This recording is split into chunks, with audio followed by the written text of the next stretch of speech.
For today's intro, we have a joke by Julia. How do you make a tissue dance? You put a little boogie in it.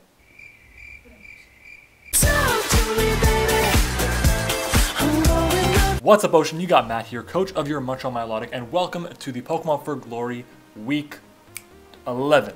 Yeah, today we're facing off against the Carolina Clefables, coached by Panther. Now, Panther is an amazing player, guys. We played once, I believe, back in the UPC Season 4 or Season 5, one of the two. I can't really remember which one it was, but he's an insanely good battler, and he kind of beat the brakes off us back then. He did have a pretty good matchup against us, but he has a Mega Metagross on his team this week, so we gotta be very careful around that. He had the first overall pick, and his team is honestly so scary. I don't know how we allowed him to draft that, but he is fighting for a playoff spot. If he wasn't, if he was either locked in or if he was completely far on the opposite side and he was far out of the playoffs, then we would definitely do a lot of meaning this week. But because there's a potential, a really big chance that we actually play in the first round of the playoffs, I decided to let my boy Tails do all the building. So before we do that, before I go over the team, we're just going to go over quickly what the matchup is. And yeah, make sure to become a question of the day, guys, which is, what is your greatest accomplishment in Pokemon? Whether that's beating the championship in one of the main series games or becoming a league champion, whatever it is, just let me know. And yeah, anyway, so here is the matchup. So to start off, our opponent has the Terrakion, Sylveon, Goodra, Salazzle, Jellicent, Golurk, Mega Metagross, Mandibuzz, Electros, Tauros, Torterra, and the Poisonium Z, while we have the Celesteela, Rotom-Wash, Crocodile, Snorlax, Alola Marowak, Roselia, Mew, Raikou, Ribombee, Ditto, Kommo-O, and the Steelium Z. Now, like I said, this team was built by my boy Tails, and honestly, it's a really good team. It has a lot of cool moves, cool options that are really, like, impressive. Anyways, so let's just get right into it, I guess. So, to start off, we have Walrein here, our Celesteela, with the Rocky Helmet, Rest, Iron Defense, Toxic, and Earthquake. This set pretty much beats his entire team, except for a specially offensive Goodra and the Salazzle. Once we get rid of those, this set just wins, straight up. So basically, at +2 with Iron Defense, the EVs allow us to not be 2-hit KO, or not be 3-hit KO'd by a Thunder Punch from a Mega Metagross. So because of that, we are able to live those hits and essentially be able to rack up damage with Rocky Helmet and then just rest off. So as long as he doesn't crit us, at +2, we wall the Mega Metagross. Toxic is there for the Mandibuzz and any Pokemon that would not be grounded because of Earthquake, obviously. We would Toxic the Sylveon, we probably Toxic the Electros as well, but we have to, and even the Torterra. And then Earthquake, of course, just good damage overall. At -1, it OHKOs the Terrakion, which is great, because Terrakion obviously goes for close combat. Next up, though, we have Mono 64, our Alola Marowak, Earthquake, Flare Blitz, Shadow Bone, and Counter. I actually had to change Counter to Flame Charge because unfortunately you can't have Counter and Rock Head on the same set, which is a little bit weird. I didn't know that was a thing. Anyways, we have Max Attack with enough speed so that at +2 we outspeed everything. And the reason for that is you'll see in the next Pokemon, but we are running Tailwind. So Shadow Bone destroys everything, Flare Blitz destroys everything, Earthquake destroys everything, and this thing really puts in a lot of work against our opponents.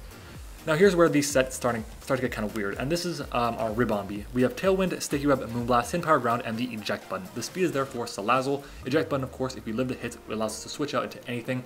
So basically the plan is get up Sticky Webs, or sorry, get up a Tailwind, and if they don't attack us, we go for a Sticky Web, but if they do attack us, we will live the hit and then switch out into our Alola Marowak and then proceed to just wreck our opponent's team. Really funny, really weird set, but it'll work.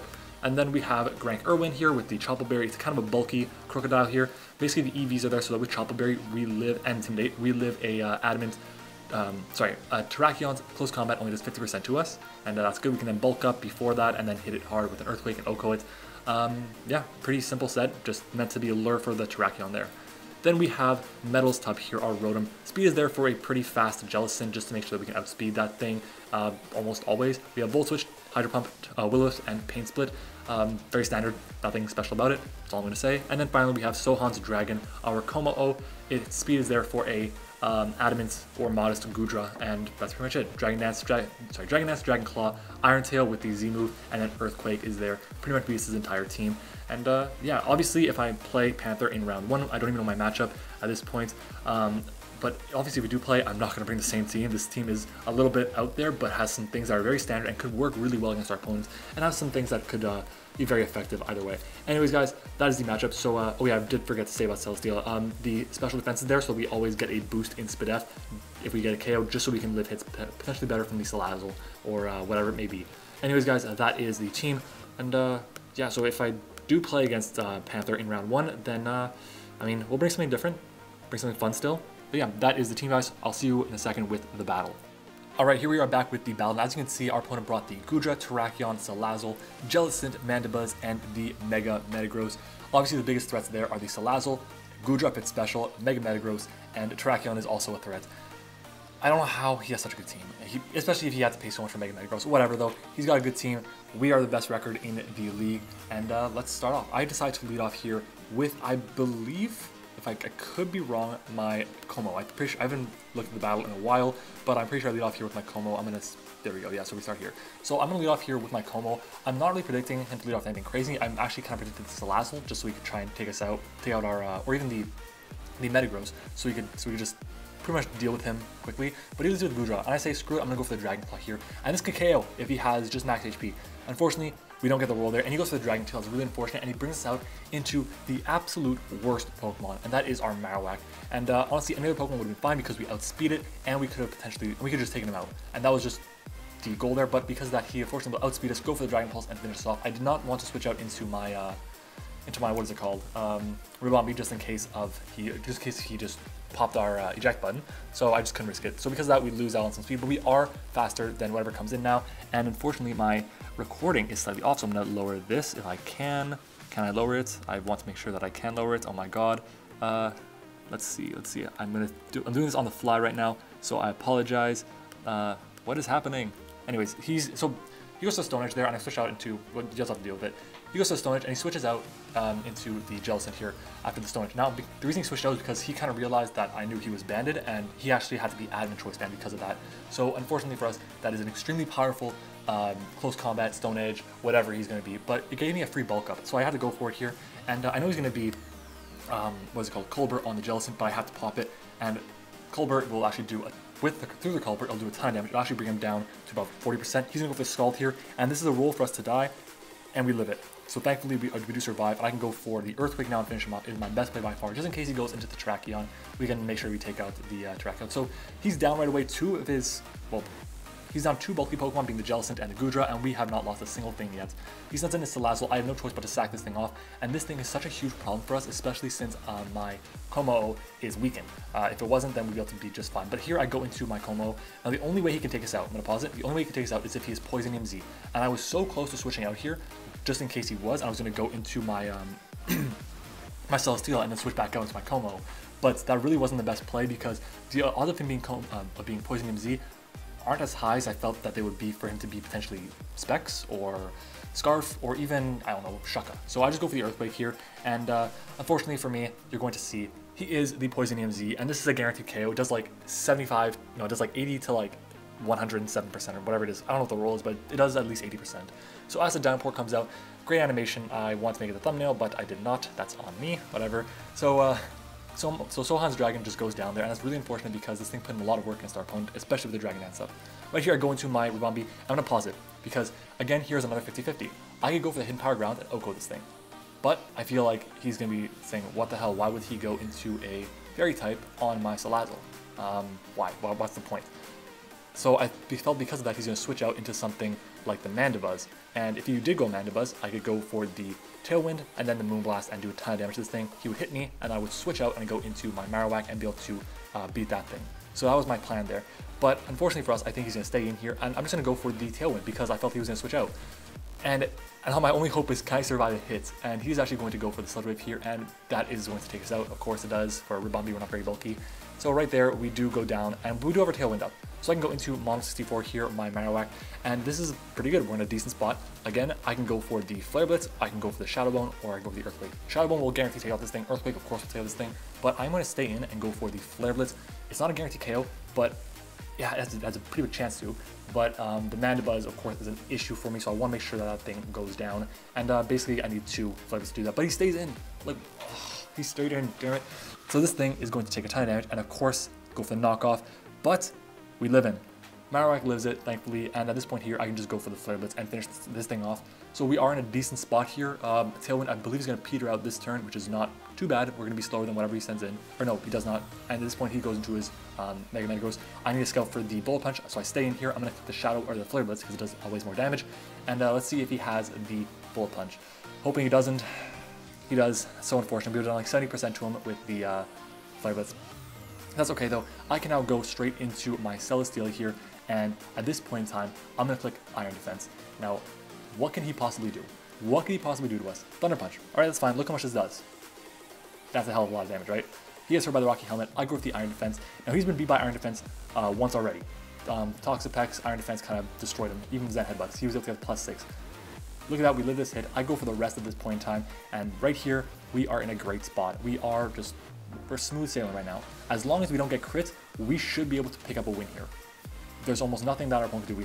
He has a Mandibuzz that's at full health, yeah, but we have a Rotom in the back, and we have something that can beat the Terrakion and the Metagross. So at this point in time, he's going to go for the T-Punch again, and we are going to be at 81 health, and at this point I have to just keep going for rest, I have to. If he went to his Terrakion here, that would be very scary, but he did not, and he's going to go for another T-Punch, and we are going to wake up and go for the rest one more time. At this point, we're in a decent spot still. Again, just no crits. Please, like, I'm just praying for no crits right now, because if we do get crit, the game is just over right away. We can't beat the Terrakion and the Mandibuzz. There's no way. But you're going to see here we have, I believe, one more turn of sleep, and he's going to go for the T-Punch one more time. It's going to bring us pretty low, and we are at 79 HP. And he got a bit of a higher roll on that one than he did on previous ones. So because of that, we are actually in range for Adamant Terrakion's Close Combat, Banded Close Combat. And it's a roll in our favor. I believe the max roll is like 83, but we live on 6 health, so we're alive, which is good. And at this point, I'm going to go for the Earthquake. It is my only option because there's a chance to take this thing out at -1. And look at this, we squeeze out a KO there. So we're in a good spot. We're in a really good spot actually, and we get the Beast Boost right here. And thankfully, he's going to send in Wilma, his last Pokemon. And at this point, guys, this is a 15-minute battle, 60-minute battle, and it's 1-1 right now. So you can imagine what's going to happen. He has the Leftovers, the Brave Bird, he obviously has Roost, he probably has Toxic, and I wish I ran Toxic on my Rotom. I wish I ran Toxic, but I ran Will-O-Wisp. If I ran Toxic, this game was over. It was done. We would have won it by far. Well, not by far, but we would have won 1-0. But because I only have the Will-O-Wisp, we're not going to be able to take him out here. He is just out of range. So I'm going to go for the Volt Switch here, and I'm going to put it at ×2 speed, and unfortunately, this game is going to last for a long, long time. So you know what, I'm just going to show you a few turns, then I'm going to skip a lot of them. I'm going to fast forward basically through the video, and then you guys will see why I'm a little bit stall, but it's not a big deal. It's his only option. We crit him there, but he's going to go for the Roost, so it really didn't matter. If we crit him earlier, then yeah, but he was saying in the chat like, oh, GG, you won this game. I didn't have Toxic. He did. Pain Split should be able to keep us alive for a decent amount of time. He really can't afford to go for Brave Bird. He has to go for the Toxic, for the Roost every single every single turn. So again, we should be in a good spot here. It's not guaranteed that we're going to lose. It's not guaranteed that we're going to win. So I'm going to pause it. I'm going to skip it for a bit because you're going to see all that happens. That doesn't work. So I'm going to keep skipping. He goes to the Roost. Let's see, we are low on health. I go for the Volt Switch. And once I start going for Pain Split over and over, so right here, Pain Split, this is my first Pain Split. We get back a ton of health. He is not in range of the Volt Switch, which is so unfortunate.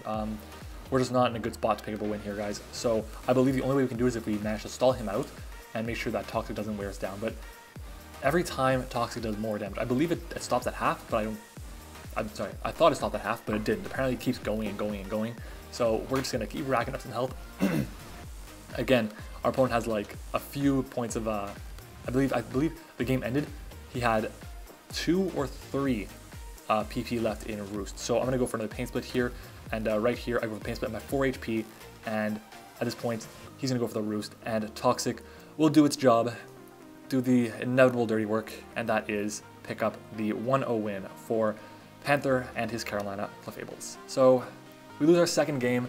It's really unfortunate we picked up a loss here, but GG to Panther. This was a hell of a game, and for those of you watching, like you understand this was a good game. I know you do.